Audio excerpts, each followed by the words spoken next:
The Pastor and the Harlot, a story inspired by the song Wrong Places by JoshuaBaraka. Ushima used to believe in forever, back when her hair still smelled of coconut oil from her mother's hands and her laughter spilled out without permission. She was Tiv, the eldest of three, and grew up on the dusty roads of Makurdi in a house that always seemed to be missing something, sometimes electricity, sometimes food, sometimes her father.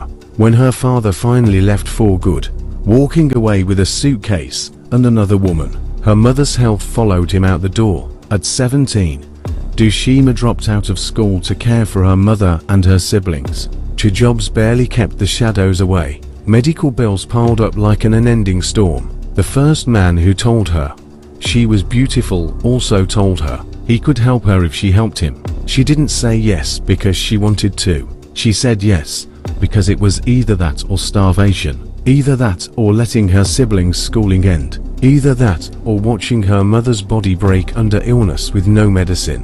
One yes became another. Rent was paid, food appeared, and the children stayed in school, but something in her slipped further away. By 22, Makurdi knew her as Boojee, a woman in high heels, new hair every week, tinted car windows, and a heart wrapped in armor. She told herself she was in control. She told herself she didn't care. But at night, when the music faded and men's cologne lingered in her clothes, she felt the same hollow as the day her father walked away. That was the night she met Pastor Emeka.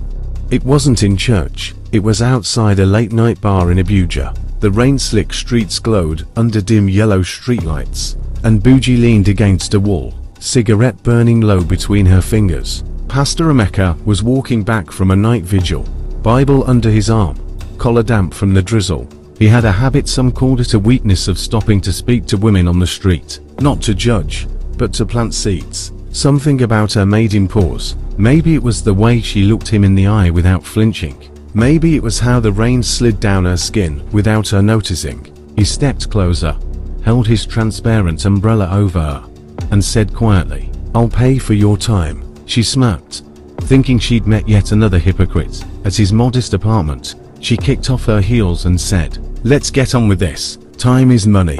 She moved toward him, hands reaching for his clothes. But he caught her wrist gently. "I'm a pastor," he said. "I didn't bring you here for that." She rolled her eyes. "If you brought me here to preach, you've picked the wrong girl."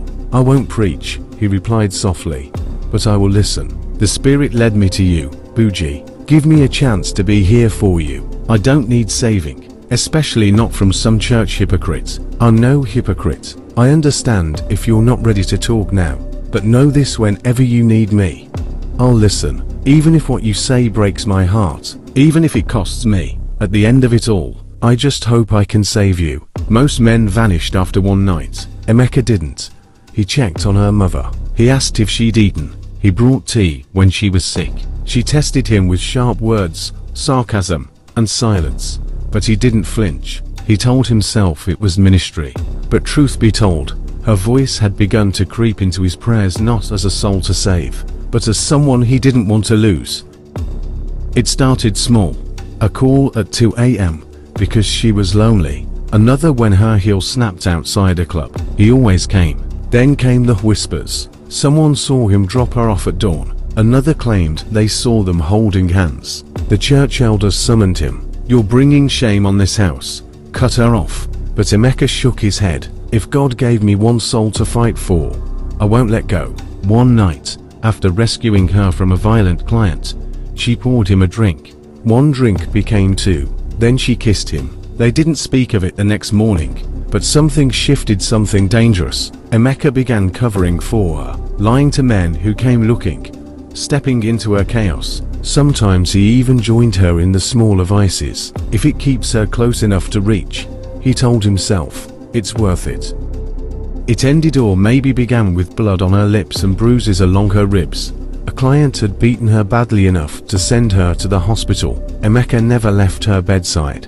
When she woke, her eyes found him first, and her voice was rough, but laced with sarcasm. "So what's the plan, Pastor? You sticking around because you like the drama, or because you think you can fix me?" He didn't flinch. "I'm not leaving. even if it breaks me. Her gaze lingered on him, searching for cracks, but she said nothing more. She tried rehab. He resigned from the church, then let them force him to cut her off. They moved in together, but the streets don't release their own easily. She relapsed, and one wild night pulled him into her chaos, ending with both of them in a police cell. In the cold, dim light, she turned to him with a crooked, bitter smile. "Told you I'd drag you down with me." He smiled back, tired but steady. "I don't mind." As the bars closed around them, the question lingered like a shadow. Would they rise together or drown for good? What will be their fate?